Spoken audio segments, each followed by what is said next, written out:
Chers Congolais, regardez ce qui se passe à Brazzaville. Là, nous sommes dans le quartier Kinshunzi. Donc, à Verdun en grève, la mairie...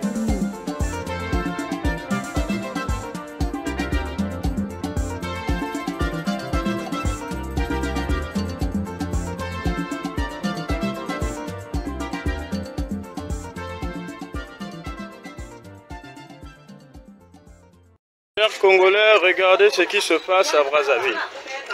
Là, nous sommes dans le quartier Kinshunzi. Donc, à Verdun en grève, la mairie a décidé de prendre, c'est-à-dire toutes les ordures de Brazzaville, venir jeter à Kinshunzi. Donc, finalement, ici, il y a des animaux qui vivent ici ou bien des êtres humains. Et comme ça, on va me dire que non, on a un député ici et il y a un chef du quartier. Franchement, c'est vraiment décevant. Et dans les alentours, il y a des êtres humains qui vivent là. Des enfants, des bébés, et ainsi de suite. Et regardez ce qui se passe. Est-ce que c'est normal ça? Est-ce que c'est correct ce qui se passe ici? Ça, là, nous sommes dans le quartier Kinshunzi. Nous sommes à Kinshunzi. Une odeur, vous ne pouvez pas supporter. Donc, dans les alentours, il y a des maisons, il y a des gens qui vivent ici. Et voilà. Il y a un chef du quartier et il y a un député. Et voilà. Là, nous sommes dans le quartier Kinshunzi. Donc, toute la saleté de Brazzaville, on a pris pour venir jeter ici. Chaque jour, ça fait au moins 3 semaines déjà. Donc, c'est-à-dire de virage ici jusqu'au terminus, tu ne peux pas respirer. La nuit comme le jour. Et les gens sont là. Là, il y a des véhicules quelque part là stationnés pour venir jeter encore. C'est pas normal, regardez vous-même. Mais moi chérie, il faut le filmer, c'est comme ça. C'est pas normal ça.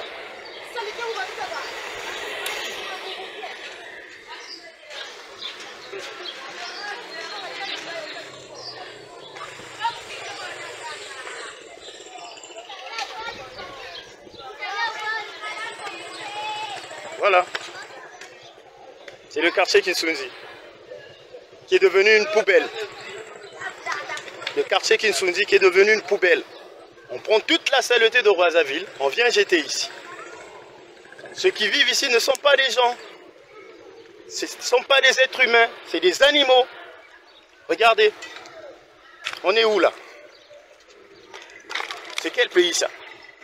Lorsqu'on parle, non, on vous envoie des gens pour, c'est pas, vous agresser ou bien vous faire taire.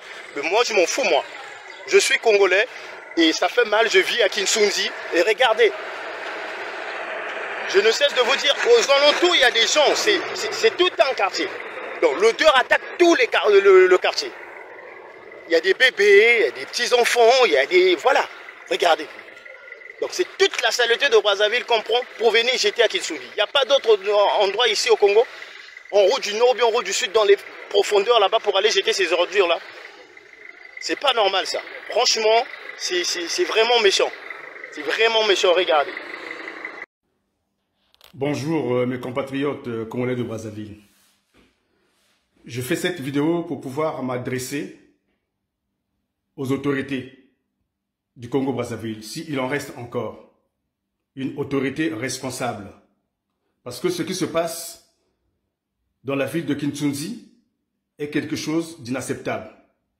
Parce que c'est inhumain, c'est inadmissible de pouvoir considérer des populations des quartiers sud comme s'ils étaient des rebuts de la société humaine, pour pouvoir leur faire vivre dans de telles conditions où ce quartier est devenu le dépotoir des ordures de la République du Congo. Tout en sachant que lorsqu'on dépose tout un tas d'ordures de ce volume-là, ça génère des gaz toxiques qui provoquent des épidémies, lesquelles les populations sont exposées. Tout en sachant aussi que nos systèmes sanitaires n'est pas au point pour pouvoir enrayer des épidémies qui le plus souvent sévissent au Congo et qui entraînent des morts. Tout en sachant aussi que nos populations financièrement sont démunies. Comme vous le savez, il y a une grande crise qui sévit actuellement au Congo-Brazzaville, notre pays. Et si ces populations venaient à tomber malades, comment feront-ils pour se faire soigner? Vous comprenez? Donc c'est pour cela que moi je me pose la question, à savoir quelle est cette autorité qui a signé un tel amendement de pouvoir faire de cette ville de Kinshunzi un dépotoir. Mais un dépotoir allant occuper presque tout un quartier. Donc cette ville est devenue, c'est-à-dire une vide ordure de la République du Congo, où toutes les voiries viennent se déverser dans cette ville-là. Donc c'est pour cela que moi je me demande quelle est cette autorité qui a signé ce genre d'amendement au lieu de mettre une jonction pour mettre fin à ce genre d'agissement. Tout en sachant que cela va occasionner des épidémies, des maladies dont les populations vont souffrir. Alors je me demande, est-ce que réellement les gens qui sont nommés à ces postes à responsabilité, sont-ils des gens responsables? Sont-ils des gens qui ont été à l'école, qui ont étudié, ou bien des gens sortis des villages qu'on nous parachute comme ça pour les mettre aux places de responsabilité? Parce que quelqu'un qui a étudié, qui a un certain bagage intellectuel, à la connaissance des pathologies, aurait pu quand même comprendre et savoir que on ne peut pas entreprendre une telle activité à aller déverser tout un tas d'ordures dans une ville transformée en dépotoir. De l'une des choses qui me vient à l'esprit, c'est que c'est un complot. C'est un complot qui vise à exterminer les populations des quartiers sud. Sinon, comment expliquer une telle négligence? Comment expliquer un tel comportement, de tels agissements venant justement de la part des autorités qui sont censées veiller à la santé sanitaire des populations?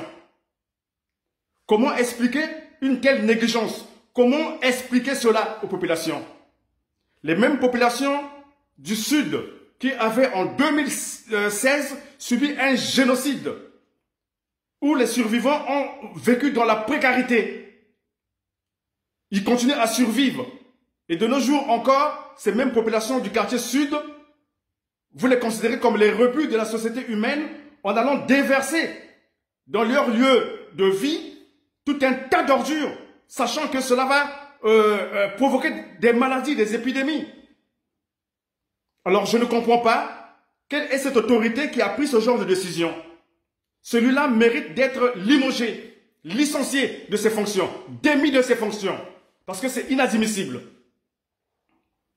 Donc c'est pour cela que nous demandons au président de la République, s'il est réellement un vrai président de la République, d'arrêter de pouvoir nous imposer par décret présidentiel des maires et des députés.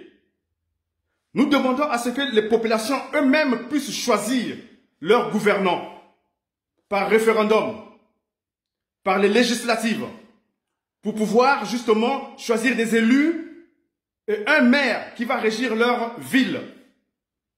Parce que nous avons constaté que tous les maires que le président de la République a nommés par décret n'ont que faire des populations.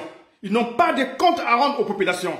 Voilà pourquoi ils sont dans l'impunité de faire n'importe quoi, de pouvoir justement détruire, c'est-à-dire la vie des populations à travers des négligences, des routes que nous voyons dans des marchés qui sont malpropres. Hein? Et aujourd'hui, maintenant, la ville de Kinshunzi est devenue une ville dépotoir. Donc c'est pour cela que nous voulons que tous les élus soient choisis par les populations eux-mêmes à travers les législatives. Pour que justement ces gouvernants, ces candidats nommés puissent être liés par des obligations de résultats.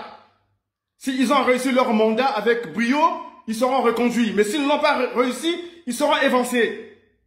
Parce que nous avons constaté que les candidats en mairie que le président de la République nomme par décret ne font absolument rien pour les populations. Ils n'ont que faire des populations. Et c'est toujours les mêmes qui sont pérennisés depuis des années dans les villes. Et voilà pourquoi il n'y a aucune évolution. Et nous demandons à ce que ce système de décret puisse cesser. Voilà. Parce que cela ne rehausse pas le niveau de vie des populations. Donc voilà pourquoi nous demandons à ce que des mesures soient prises pour mettre fin au déversement de ces détritus dans la ville de Kinshasa.